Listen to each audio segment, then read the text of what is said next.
નમસ્કાર, હું દીપલ. આપ જોઈ રહ્યા છો ગાંધીનગરની સૌપ્રથમ web news channel live Gandhinagar. તો આવો નિહાળીએ આજનું જીવતું ધબકતું ગાંધીનગર લાઈવ ગાંધીનગરની નજરે.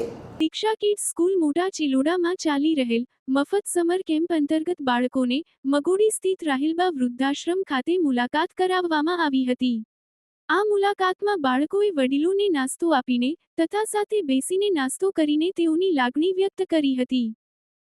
માનનીય વડાપ્રધાન શ્રી નરેન્દ્રભાઈ મોદીજીના આહવાનને ધ્યાનમાં રાખી નાની બાલિકા યાશી સિલાવટ દ્વારા પોતાના ખિસ્સા ખર્ચમાંથી બચત કરી પોતાના રહેવાસ ક્ષેત્રમાં કામ કરતા સિક્યુરિટી અને અન્ય નીચલા વર્ગના સેવકોને સ્વાસ્થ્ય અને તાપથી સુરક્ષિત રહેવા માટે ORSના પેકેટો અને સૂર્ય ઉર્જાથી ચાલતા પંખાનું વિતરણ કરવામાં આવ્યું હતું.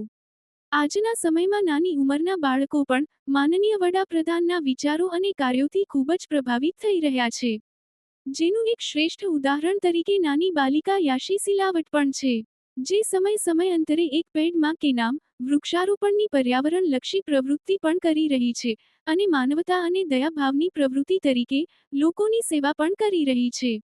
યાશી સિલાવટ રંગોલી ઇન્ટરનેશનલ સ્કૂલ આલમપુરની સ્કૂલમાં 9મું ધોરણમાં અભ્યાસ કરે છે.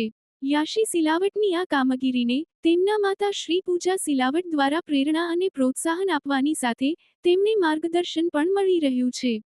તેમના પિતા શ્રી ડોક્ટર નીરજ સિલાવટ પણ રાષ્ટ્રીય સેવા યોજના હેઠળ આ પ્રકારની પ્રવૃત્તિઓ નિયમિત કરે છે અને રાષ્ટ્રીય સેવા યોજના એકમ ગુજરાત વિદ્યાપીઠના સંયોજક તરીકેની શ્રેષ્ઠ કામગીરી કરી રહ્યા છે અને માનનીય વડાપ્રધાન નરેન્દ્ર મોદીજીની વિવિધ યુવા વિકાસની પ્રવૃત્તિઓના માધ્યમથી યુવાઓને પ્રેરિત અને માર્ગદર્શિત કરી રહ્યા છે.